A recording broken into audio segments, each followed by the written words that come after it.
Welcome to the Story Lab. I hope you enjoy this story. Let's begin. I trudged up the stairs, my body aching from another grueling shift at the hospital. The house was quiet, too quiet. Usually, Denise would be up waiting for me, but tonight, her absence was palpable. "Denise?" I called out, my voice echoing through the empty hallway. No response. A knot formed in my stomach as I made my way to our bedroom. The bed was untouched, pristine as if it hadn't been slept in. Where could she be at this hour? I checked the bathroom, the study, even the kitchen. Nothing. As I passed the guest room, a muffled sound caught my attention. My heart raced as I approached the door, my hand hovering over the handle. I took a deep breath and pushed it open. The sight before me felt like a punch to the gut. There, tangled in the sheets, were Denise and Trevor, my wife and my brother. "Denise, what the hell are you doing?"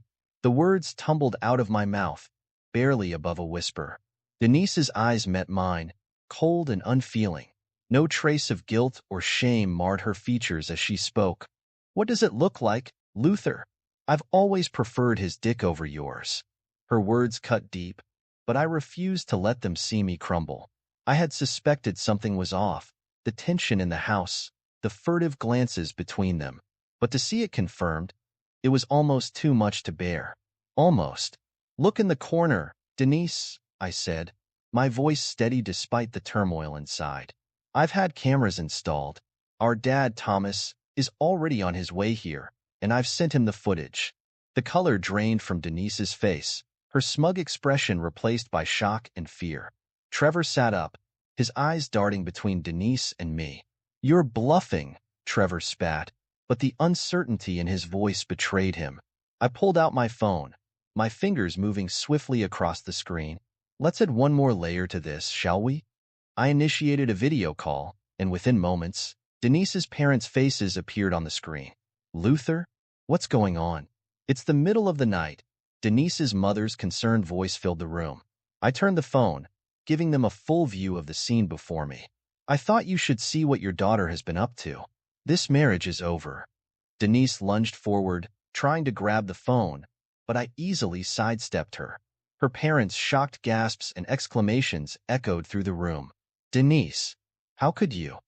Her father's voice boomed, thick with disappointment and anger. I ended the call, pocketing my phone as I faced the two people who had betrayed me so deeply.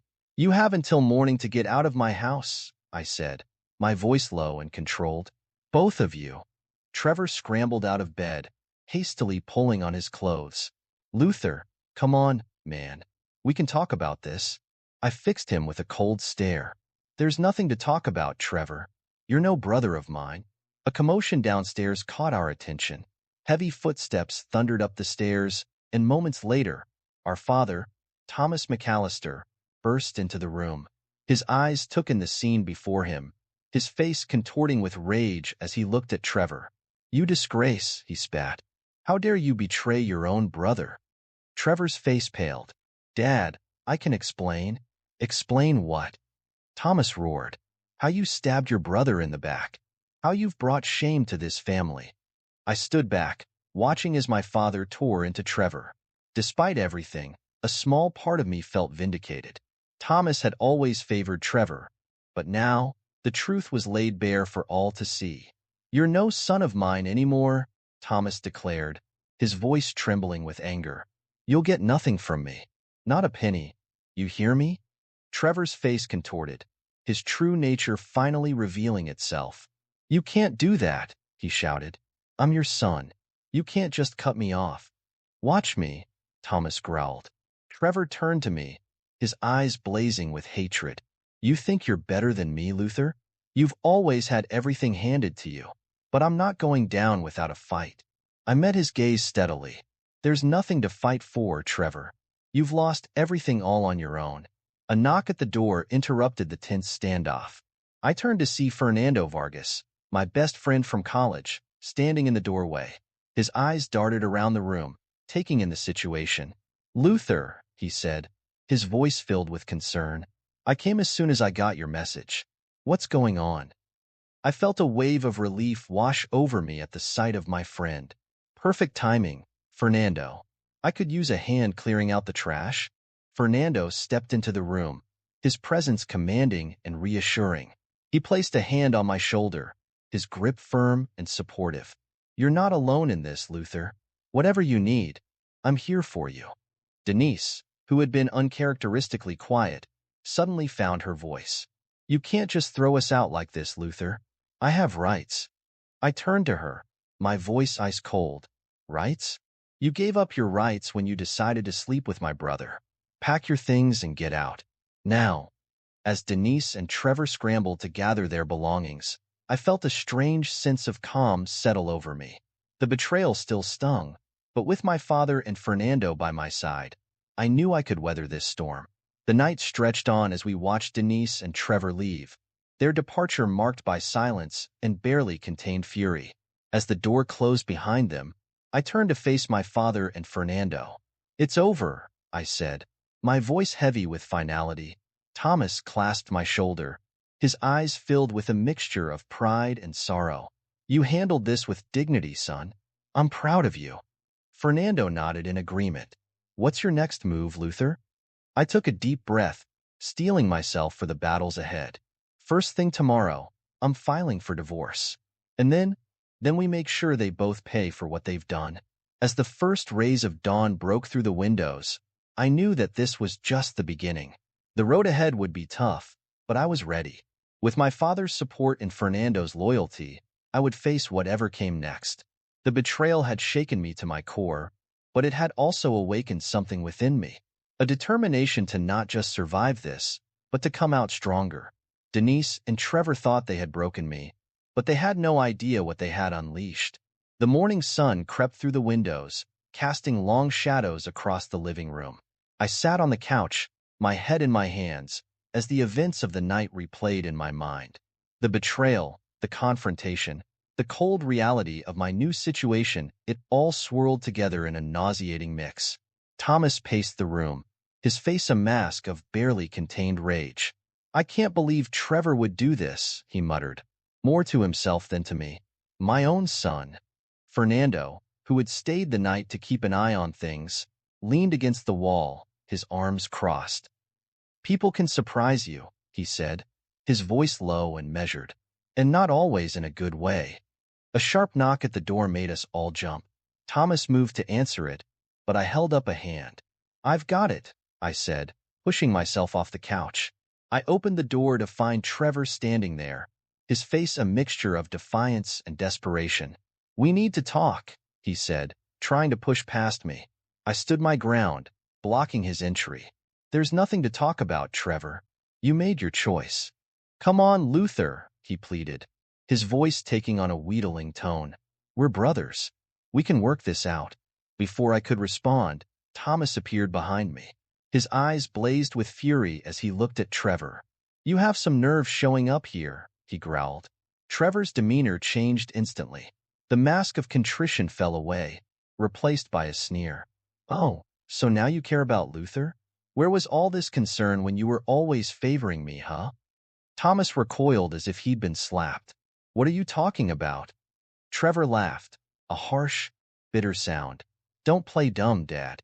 We all know I was always your favorite, the golden boy who could do no wrong. Well, guess what? I never gave a damn about any of it. I watched as the truth of Trevor's nature unfolded before us. This wasn't the brother I thought I knew. This was someone else entirely, someone consumed by greed and resentment. You think you're better than me, Luther? Trevor spat, turning his venom towards me. You've always had everything handed to you. The perfect son, the successful doctor. But I'm not going down without a fight. I stood my ground, meeting his gaze steadily. There's nothing to fight for, Trevor. You've lost everything all on your own. Thomas stepped forward, his voice trembling with anger. You've shamed this family, Trevor. As I told you before, you'll get nothing from me. For a moment, Trevor's mask slipped, revealing the shock and fear beneath. But it was quickly replaced by a cold, calculating look. I'm entitled to my share of the inheritance. Not anymore, Thomas declared. I'm cutting you out of the will. Every last penny will go to Luther. Trevor's face contorted with rage. You can't do this to me, he shouted, lunging forward. Fernando was there in an instant, intercepting Trevor and pushing him back. "That's enough," he said, his voice low and dangerous. "It's time for you to leave." Trevor glared at each of us in turn, his eyes burning with hatred. "This isn't over," he snarled. "You'll regret this. All of you." As Fernando escorted Trevor out, I turned to Thomas. The anger had drained from his face, leaving him looking old and tired. "I'm sorry, Luther," he said softly. "I never realized." I shook my head. "It's not your fault, Dad. Trevor made his own choices." Thomas nodded, but I could see the guilt weighing heavily on him. "I need to make some calls," he said. "Get the lawyers working on changing the will." As Thomas left the room, Fernando returned. "He's gone," he reported, "but I don't think we've seen the last of him." I sank back onto the couch, suddenly feeling exhausted. "What am I going to do, Fernando?"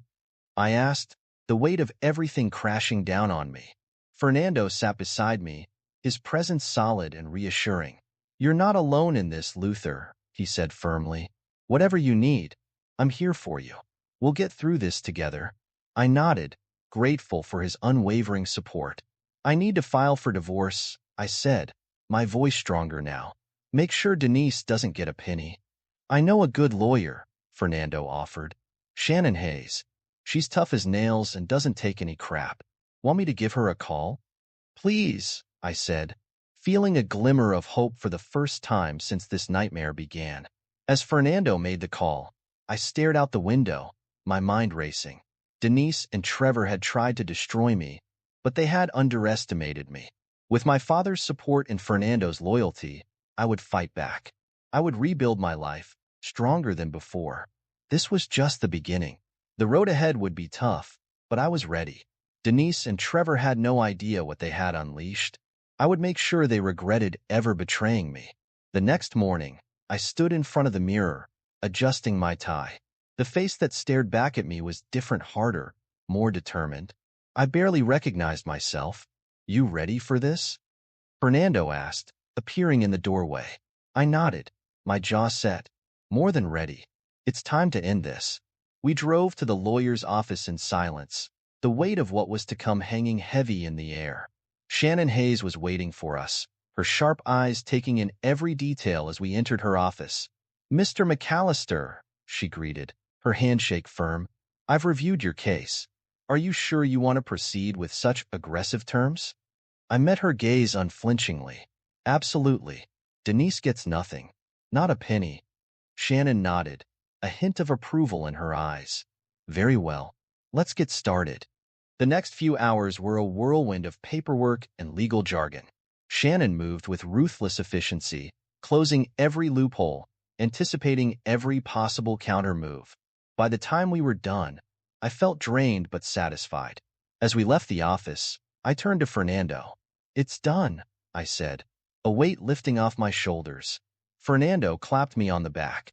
"You did good, brother. Now, let's go get a drink. You've earned it." We were halfway to the bar when my phone rang. Denise's name flashed on the screen. I hesitated for a moment before answering. "What do you want, Denise?" Her voice came through, dripping with venom. "You think you can humiliate me like this and walk away? You'll regret this, Luther. I'll make sure of it." I laughed, cold and humorless. "You want it out, Denise. Now you have it, but you'll leave with nothing." "This isn't over," she hissed before the line went dead.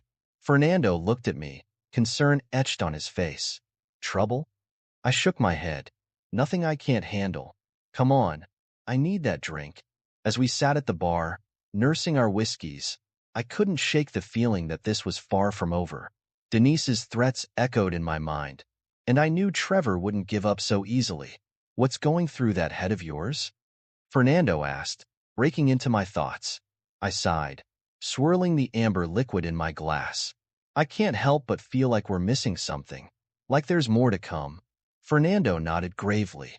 "I've been thinking the same thing. Trevor's not the type to just walk away. We need to be prepared for anything." Just then, my phone buzzed with a text. It was from an unknown number, but the content made my blood run cold. "You think you've won? This is just the beginning. Watch your back, Luther." I showed the message to Fernando, whose expression darkened. We need to be careful, he said, his voice low. These aren't idle threats. I nodded, a determination settling over me. Let them come, I said, my voice hard. I'm done being a victim. Whatever they throw at us, we'll be ready. As we left the bar, the night air crisp and cool, I felt a strange sense of calm. The future was uncertain, fraught with danger, but for the first time in days, I felt in control. Denise and Trevor had unleashed something they couldn't comprehend. They thought they could break me, but they had only made me stronger. With Fernando by my side and the support of my father, I was ready to face whatever came next. I sat in the living room with my father, Thomas, the evening shadows lengthening as we discussed the events of the past few days. The weight of betrayal still hung heavy in the air, but I found solace in my father's unwavering support. Luther, you did the right thing, Thomas said, his voice gruff but reassuring. That woman and your brother, they don't deserve an ounce of your sympathy. I nodded. I know, Dad. It's just, I never thought it would come to this. Before Thomas could respond, Fernando burst into the room, his eyes wild with urgency. Luther, we've got company. Armed men, coming in fast. My body tensed, adrenaline surging through my veins. How many? I counted 4, Fernando replied, already moving towards the windows to secure them. They're well armed and look professional. Thomas stood up, his face a mask of determination. We need to get out of here. I shook my head. No time. We make our stand here. Fernando nodded in agreement. Luther's right. We're better off defending a known position than trying to flee. The sound of breaking glass shattered the tense silence. Fernando sprang into action, his military training evident in every move. Stay behind me, Luther. I've got this. 2 men burst through the front door, guns raised. Fernando moved like lightning, disarming the first attacker with a swift strike to the wrist before driving his elbow into the man's solar plexus. The second attacker managed to get a shot off, the bullet whizzing past my ear. I tackled the gunman, using my larger frame to my advantage. We crashed to the floor, grappling for control of the weapon. Out of the corner of my eye, I saw Thomas grab a heavy vase, bringing it down on the head of a third intruder who had just entered through a side window. Luther, watch out. Fernando's warning came just in time. I rolled to the side as the fourth attacker brought a knife, slashing down where my head had been moments before. Fernando was on him in an instant, his fist connecting with the man's jaw with a sickening crack. The fight was brutal but brief. Within minutes, all 4 attackers lay unconscious or groaning on the floor. I stood up, panting heavily, a cut on my arm oozing blood. Everyone okay? I asked, scanning the room. Thomas nodded, a gash on his forehead, but otherwise unharmed. Fernando was already zip-tying the attackers' hands behind their backs. This isn't over, Fernando, I said, the reality of the situation sinking in. He won't stop until one of us is dead. Fernando's eyes met mine, his expression determined. Then we make sure it's him. As the adrenaline began to fade, the full weight of what had just happened hit me. My own brother had tried to have me killed. The betrayal cut deeper than any knife could. I don't know what I would have done without you, Fernando, I said, my voice thick with emotion. Fernando clasped my shoulder, his grip firm and reassuring. You don't have to. We're in this together. Thomas moved to the phone, his fingers already dialing. I'm calling the police. These men will have some explaining to do. As sirens wailed in the distance, I exchanged a look with Fernando. We both knew that involving the authorities would only complicate matters. Trevor was cunning. He'd find a way to slither out of this. Dad, wait, I said, my mind racing. We need to handle this ourselves. Thomas lowered the phone, his brow furrowed. What are you suggesting, son? I took a deep breath, steeling myself for what was to come. We're going to find Trevor and end this once and for all. Fernando nodded, a dangerous glint in his eyes. I'm with you, brother. Whatever it takes. As the police cars pulled up outside, I knew we were crossing a line. But Trevor had left us no choice. We did as the police told us to do, and provided them with all the details and background. They arrested the intruders. But we knew that they'll find a way out of this. City's lazy police department wouldn't be that much of a help. The next few days were a blur of activity. Fernando and I worked tirelessly, using every resource at our disposal to track down Trevor. We knew that going to the police would be futile. Trevor had always been good at covering his tracks. "We need to find the source," Fernando said as we pored over maps and documents in my study. "Cut off the head of the snake."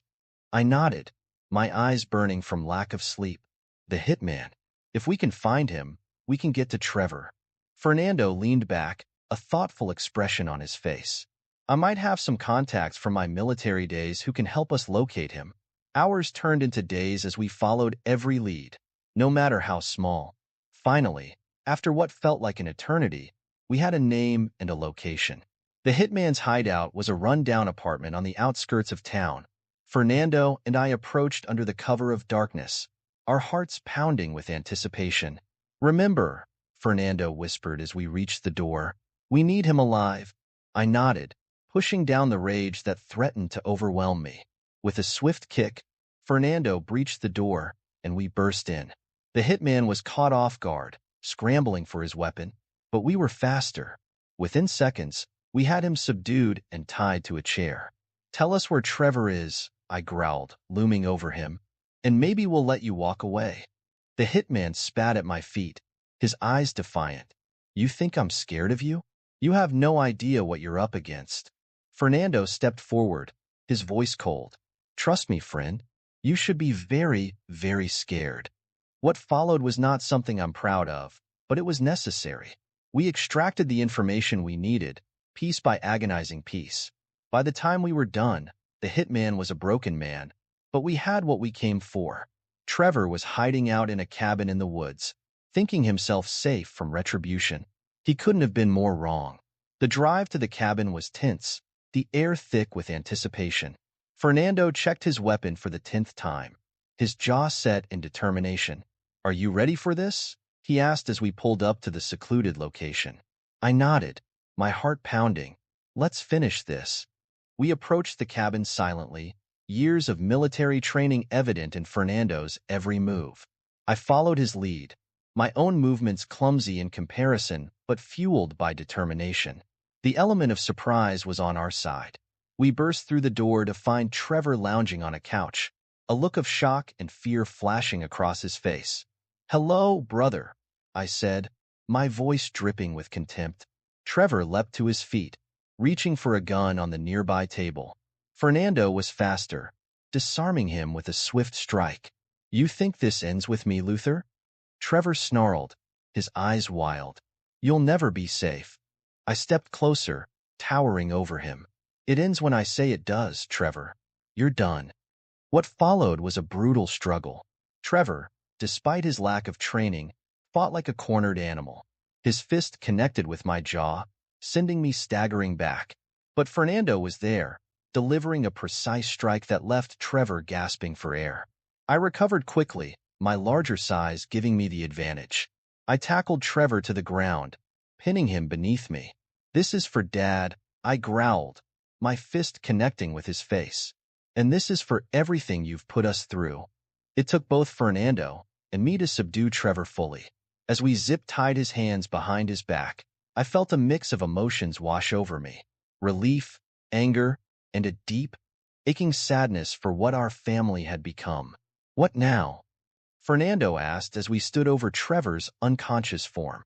I took a deep breath, the weight of the decision heavy on my shoulders. "We turn him in. Let the law deal with him." Fernando nodded, respect evident in his eyes. "You're a better man than he ever was, Luther." As we waited for the authorities to arrive, I couldn't help but wonder if this truly was the end. Little did I know, another storm was brewing on the horizon, one that would test me in ways I never imagined. The days following Trevor's arrest were a whirlwind of police statements and legal proceedings. I thought the worst was behind us, but I couldn't have been more wrong. It started with a phone call from my lawyer. "Luther, we have a problem," he said, his voice grave. "Denise has filed a lawsuit against you. She's claiming domestic abuse and manipulation during the divorce process." My blood ran cold. "What? That's absurd." "I know, but she's got the media eating out of her hand. You need to prepare yourself for a fight." I hung up the phone, my mind reeling. Fernando, who had been staying with me, noticed my distress immediately. "What's wrong?" he asked, concern etched on his face. I filled him in on Denise's latest attack. Fernando's expression darkened with each word. "She won't stop, will she?" he said, shaking his head in disbelief. "No, she won't," I replied, a determination settling over me. "But neither will we." The next few weeks were a media circus. Denise played the role of the victim perfectly, her crocodile tears and well-rehearsed stories of abuse painting me as a monster. "Luther McAllister is a monster," she sobbed to a sea of reporters outside the courthouse. "He abused me for years, and now he's trying to destroy my life because I finally stood up to him." I watched the news coverage in disgust, my hands clenched into fists at my sides. Fernando placed a reassuring hand on my shoulder. "We'll get through this," he said. "The truth will come out." But as the days wore on and public opinion turned against me, I began to lose hope. That's when Fernando suggested we bring in the big guns. "You need Shannon Hayes," he said one evening as we sat in my study. "She's the best lawyer in the state, known for taking down lying plaintiffs." I nodded, having heard of Shannon's reputation. "Can we get her?" Fernando grinned. "Leave it to me." 2 days later, I found myself sitting across from Shannon Hayes, a fierce-looking woman with sharp eyes and an even sharper mind. "So, Mr. McAllister," she said, her gaze piercing, "tell me everything." I laid out the whole sordid tale, from Denise's betrayal to Trevor's attempt on my life. Shannon listened intently, occasionally jotting down notes. When I finished, she leaned back in her chair, a small smile playing on her lips. "She thinks she can get away with this? Not on my watch." Shannon's investigation into Denise's past was thorough and relentless. She uncovered a history of lies and manipulations that stretched back years before our marriage. The day of the trial arrived, and I felt a mix of dread and anticipation as I entered the courtroom. Denise sat on the other side, her face a mask of false innocence. Shannon's opening statement was a masterpiece of legal oratory. She painted a picture of Denise as a manipulative, deceitful woman who would stop at nothing to get what she wanted. As the trial progressed, Shannon systematically dismantled Denise's case. Witness after witness came forward, testifying to Denise's history of lies and manipulations.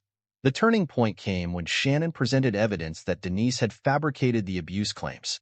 Emails, text messages, and even a recorded conversation with Trevor revealed the extent of her deceit. "This woman," Shannon said, her voice ringing through the courtroom, "has built her entire case on lies. It's time the court sees her for what she truly is, a manipulative, deceitful person who will stop at nothing to get what she wants." I watched as the color drained from Denise's face. Her lawyer whispered urgently in her ear, but it was too late. The damage was done. The judge's verdict was swift and decisive. Not only was Denise's case dismissed, but she was also charged with perjury and obstruction of justice. As the bailiffs led Denise away in handcuffs, she turned to glare at me, her eyes filled with venom. "You think you've won, Luther? This isn't over."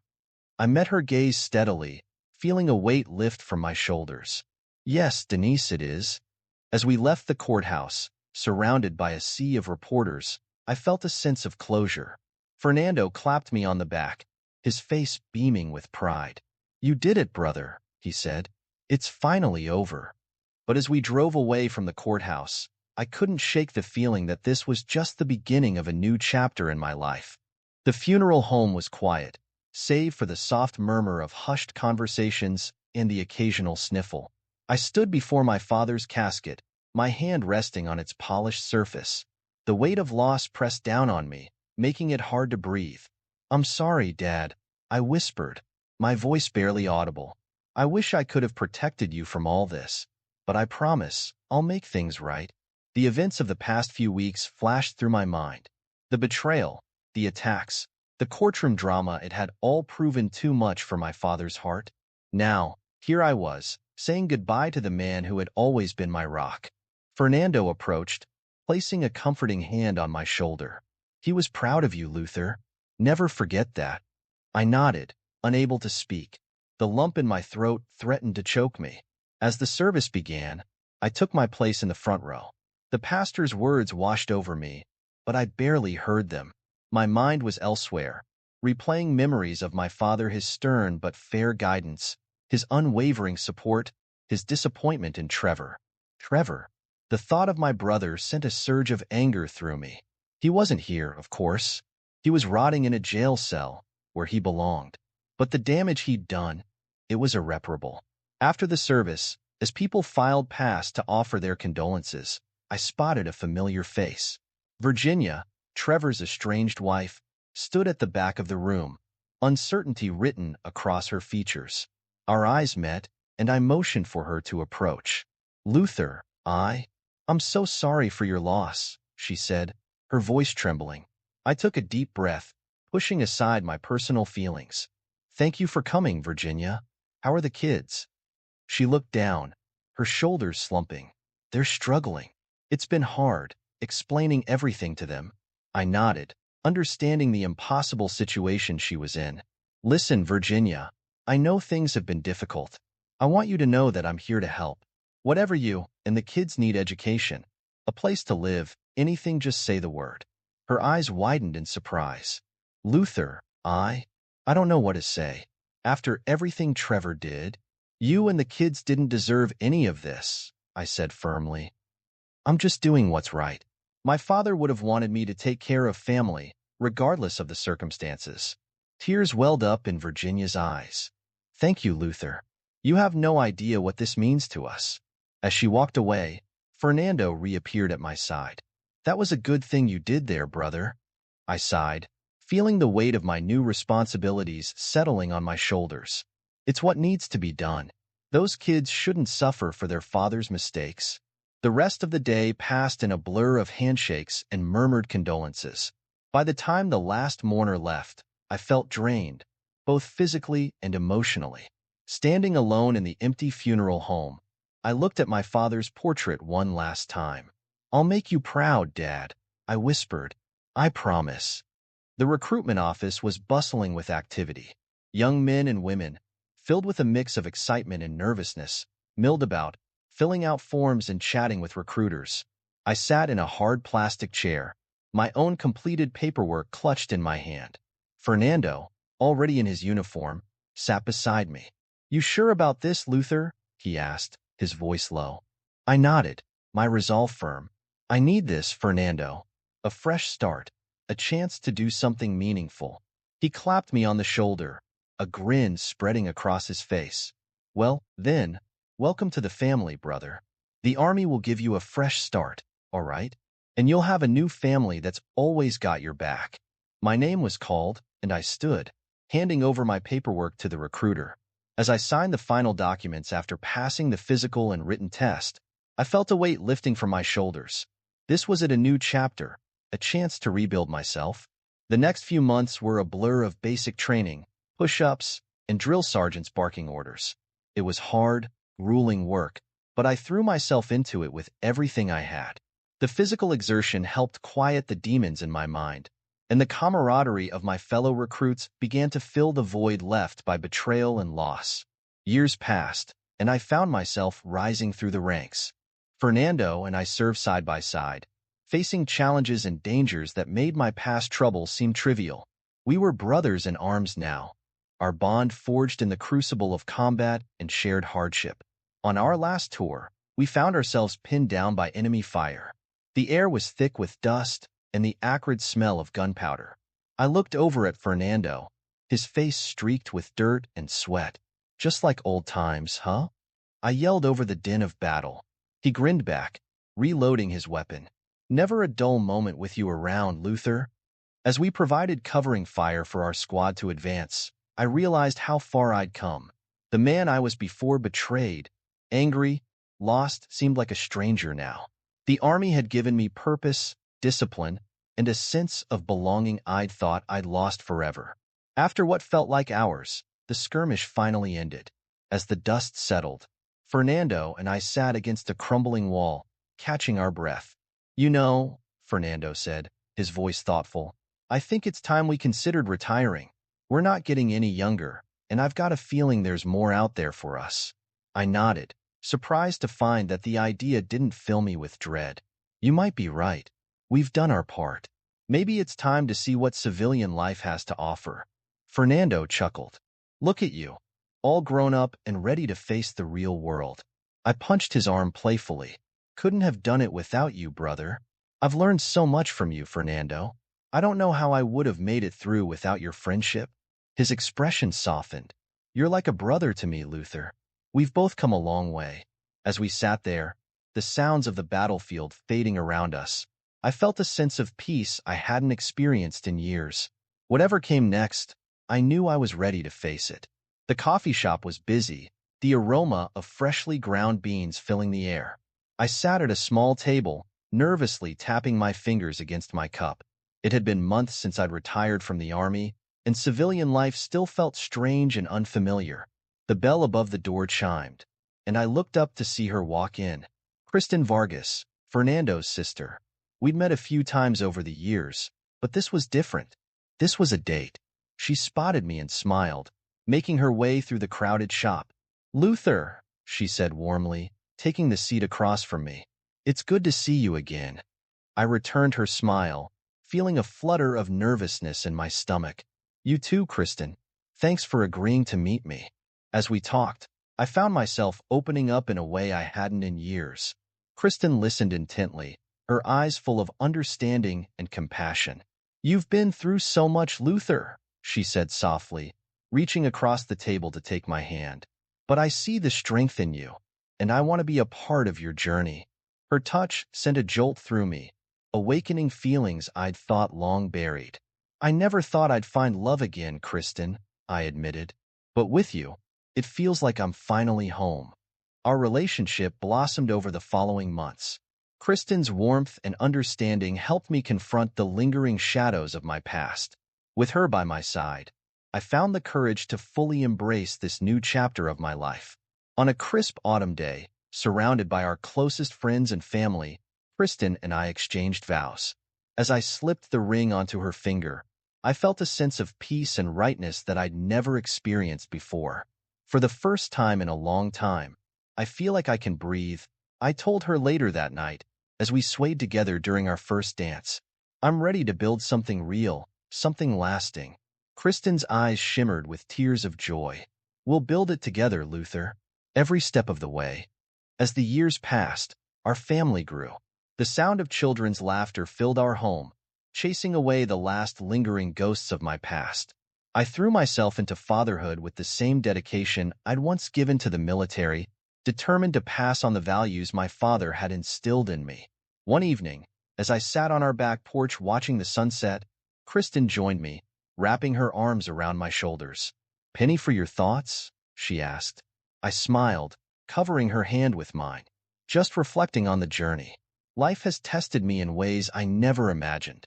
But through it all, I've learned that the only way forward is with strength, honor, and the courage to start anew. Kristen kissed my cheek. And look at where it's brought you. Look at what you've built. As if on cue, our children's laughter rang out from inside the house. I felt my heart swell with love and gratitude. You're right, I said, pulling Kristen closer. This is everything I never knew I wanted, and I wouldn't change a thing. As the sun dipped below the horizon, painting the sky in vibrant hues of orange and pink, I felt a profound sense of peace. The darkness of my past had faded, replaced by the warmth of love and the promise of a bright future. I had emerged from the crucible of betrayal and loss, not broken, but stronger and wiser. And as I sat there, surrounded by the family I had built, I knew that this moment, this life was the greatest victory of all. This is where our story comes to an end. Share your thoughts in the comments section. Thanks for your precious time. If you enjoyed this story, then please make sure you subscribe to this channel. That would help me a lot. Click on the video you see on the screen, and I will see you there.